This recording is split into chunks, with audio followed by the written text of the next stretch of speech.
ছেলেবেলার দিনগুলো পূর্ণলতা চক্রবর্তী। তোরা নতুন বাড়িটা জ্যাঠামশাই ও পিসিমার বাড়ির কাছেই ছিল। নতুন বাড়িটা জ্যাঠামশাই ও তোদের দেখতে পাচ্ছি, দেখছিস তো, পিসিমার বাড়ির কাছেই ছিল। সুতরাং খেলার সাথীর অভাব ছিল না। খেলার সাথীর অভাব ছিল না। এবার কার অভাব ছিল না, কি বৃত্তান্ত সব জানতে পারবি। বিষয় বৃত্তান্ত। জেঠতুতো, খুঁততুতো, পিস্তুতো ভাই বোনদের দল জুটে গেল। খোকা গেল মাছ ধরতে ক্ষীর নদীর কূলে, ছিপ নিয়ে গেল কোলা ব্যাঙে, মাছ নিয়ে গেল চিলে। খোকা গেল মাছ ধরতে ক্ষীর নদীর কূলে। এটা আবার কি বলছে, দেখ, জেঠতুতো, খুঁততুতো, পিস্তুতো ভাই বোনদের দল জুটে গেল। ছাতের এক কোণে ঘোলা জলের ট্যাঙ্ক থেকে গঙ্গা মাটি তুলে জমা করা ছিল। হ্যাঁ, তাহলে কি না, ছাতের এক কোণে ঘোলা যে জলের ট্যাঙ্ক রয়েছে, একটা জলের ট্যাঙ্কটা ঘোলা আর কি, সেটা বলছে। হ্যাঁ, গঙ্গামাটি, সেখান থেকে গঙ্গামাটি তুলে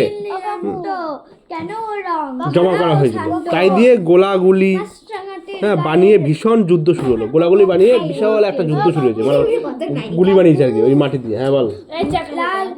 আমরা দুটি ভাই শিবের গাজন গাই, ঠাম্মা গেছেন গয়াকাশি ডুগডুগি বাজায়।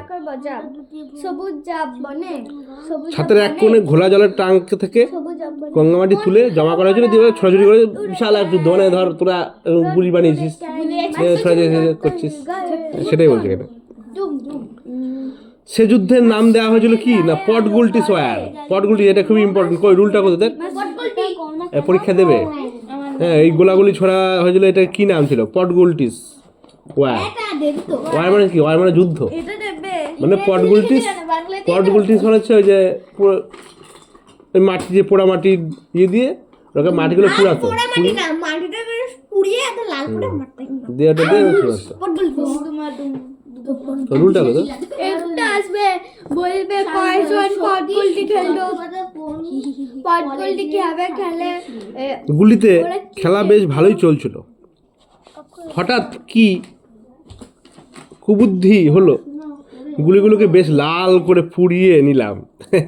এবার কুবুদ্ধি হয়েছে, এই যে আকাশ ধর এরকম কুবুদ্ধিগুলো ভালো ওর মাথায় আছে, লাল লাল করে হ্যাঁ নিয়েছে।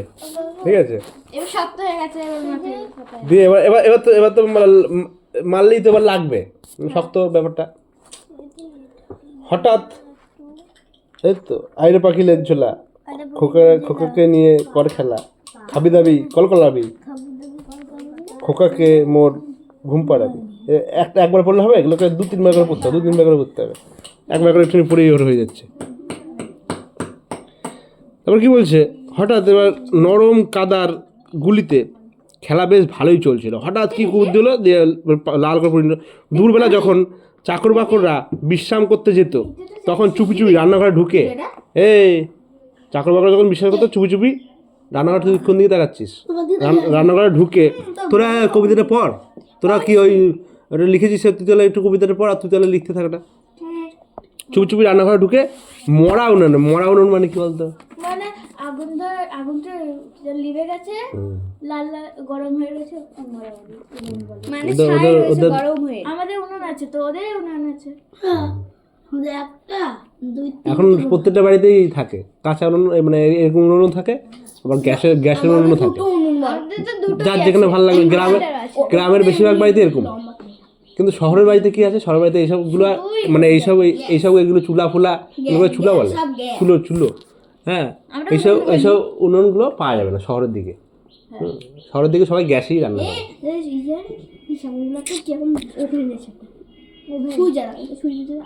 এবার বলছি, উনুনের মধ্যে গুলি গুজে দিয়ে আসতাম। এবার ওরা উনুনে ঝাড়বার সময় সেগুলো বেছে ধুয়ে আমাদের দিয়ে দিত। উনুন যখন ঝাড়ার সময় তখন সেগুলো বেছে ওই গুলিগুলো দিয়ে দিত। কিন্তু তাতে দুপক্ষই এমনভাবে আহত হতে লাগলো, হতে আরম্ভ করলো, পোড়া মাটির সেই পোড়া মাটিগুলো যদি একজনের ছুঁড়ে মারা হয়, তাহলে এমনভাবে লাগলো আউ করবি, সেটা এমনভাবে আহত হতে লাগলো, আমরা রান্নাঘরে যাওয়াই বাড়ানো হয়ে গেল। তখন এই রান্নাঘরে ঢুকবি না কেউ, ওরা ওখানে গিয়ে মারামারি করছো না? আরেকদিন জ্যাঠামশাই বাড়িতে পট গুলটিস খেলা হচ্ছে, হঠাৎ একজনের হাতে গোলাটা ছিটকে সিঁড়ির ছাদের তলার দিকে সিলিংয়ে লেগে একেবারে ঘুঁটের মতো চ্যাপটা হয়ে সেটে রইল। ভারী মজা, সবাই মিলে ঘুঁটে দেওয়ার পাল্লা শুরু করলাম। এবার ঘুঁটে দিতে লাগলো, দেখতে দেখতে ছাদটা কাদার ঘুঁটেতে ভর্তি হয়ে গেল। এমন সময় জ্যাঠামশাইয়ের পায়ের শব্দ শুনে যে যেখানে পারলো লুকিয়ে পড়লো আর কি। হ্যাঁ, জ্যাঠামশাই এসছে দেখে। জ্যাঠামশাইকে ওর বাড়ির ছেলেরা ভীষণ ভয় করতো। তার চেহারা আর গলার আওয়াজ ছিল গম্ভীর। এই কেউ ঢুকবি না, এতে খেলা মানে কেন, যাও এরকম বলতো।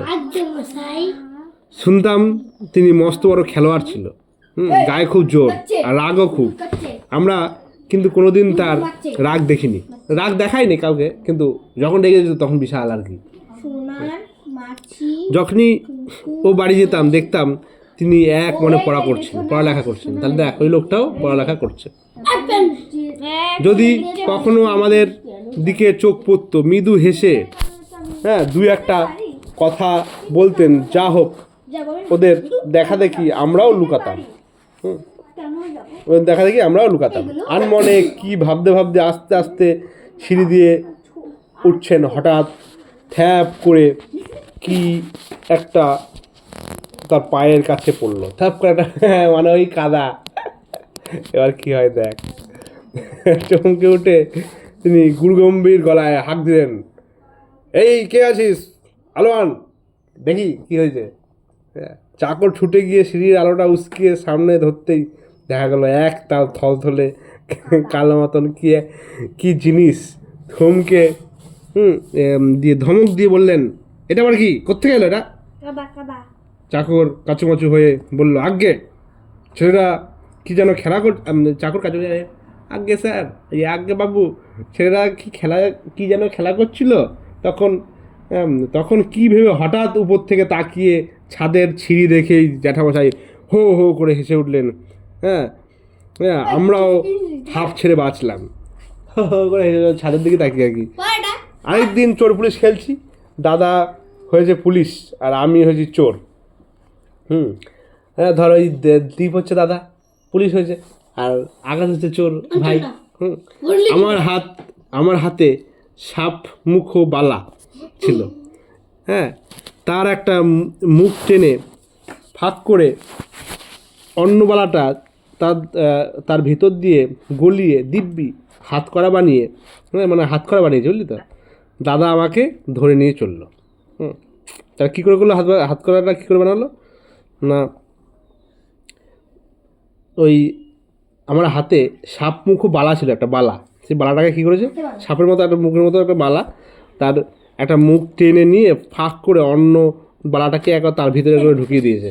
ঢুকিয়ে দিলে একটা হাত করার মতো হয়ে যাচ্ছে। হাত করা চিনিস তো, ধরে খত করে ধরে দিয়ে হাত দিয়ে টেনে নিয়ে চলে যায়। ওর খুব মজবুত হয়, এগুলো ছাড়ানো যায় না সহজে। তোমার ভাই পড়াবে তোমাকে। আমি যেই এক ঝটকায় হাত ছাড়াতে গিয়েছি, অমনি নতুন বালা ভেঙে 2-3 টুকরো হয়ে ছাতে ছড়িয়ে পড়লো। টুকরোগুলো কুড়িয়ে মার কাছে নিয়ে গেলাম। মা হেসে বললেন, তোমাকে দেখছি এবার লোহার বালা গলিয়ে দিতে হবে। ক্রিকেট, হকি প্রভৃতি খেলাতেও হাতে খড়ি ওই ছাতেই আরম্ভ হয়েছিল। আমি একটু দস্যি ছিলাম কিনা, দাদাদের সঙ্গে যত সব হুড়মুড়ি খেলায় খুব মজবুত ছিলাম, তেমনি আবার দিদিদের সঙ্গে পুতুল খেলাতেও চমৎকার লাগতো। মা সুন্দর করে দোতলা পুতুল ঘর সাজিয়ে দিয়েছিলেন। কত ডল পুতুল, কাচের পুতুল, মাটির পুতুল, পুতুলের একদম খাট বিছানা সব ছিল। চেয়ার টেবিল, টি সেট, ডিনার সেট, পিতল ও মাটির কত হাঁড়িকুড়ি, হাতাবেড়ি, কত ঘরকন্না, রান্নাবান্না। দিদিরা সুন্দর জামাকাপড়, পুঁতির গয়না তৈরি করতো। আর পুতুলের বিয়েতে ছোটো ছোটো করে পাতায় করে ছোটো ছোটো লুচি, মিষ্টি ইত্যাদি খাওয়া হতো।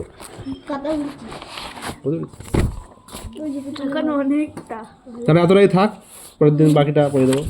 ওই যে পাটগুলি খেলছে, দেখি এতটা পড়বি কত পর্যন্ত? কাকু না আমাকে রাখি দাও।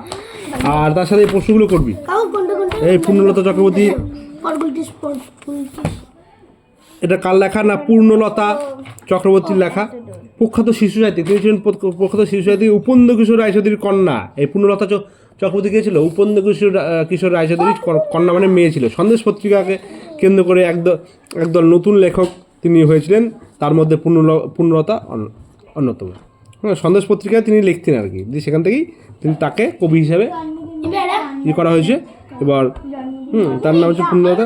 তিনি শিশু ও কিশোরদের, তিনি বাচ্চাদের জন্য দেখ বাচ্চাদের জন্য সহজ সরল ভাষায় লিখতেন। তিনি সুকুমার রায়, হ্যাঁ, তারপরে সুবিনয় রায়চৌধুরী এবং সুখলতা রাও সহোদরা, মানে তিনি একদম পুরো মানে যেখানে সব কবিরা জন্মগ্রহণ করেছেন, যেমন যেই বাড়িতে ভাই বোন, তারপরে হচ্ছে গিয়ে দাদা ভাই এবং বাবা পর্যন্ত সবাই ছিল কবি, ঠিক আছে। সুবিনয় রায়চৌধুরী, সুখলতা রাও সহোদর, হ্যাঁ, তার রচিত গ্রন্থ, উল্লেখযোগ্য গ্রন্থ হলো ছেলেবেলা দিনগুলো, এটা এইগুলো, হ্যাঁ, ছোটো ছোটো গল্প, রাজবাড়ি, ভালো ভালো লিখেছে তুমি। তাহলে এবার এগুলো করবি, পুনরায় করবি।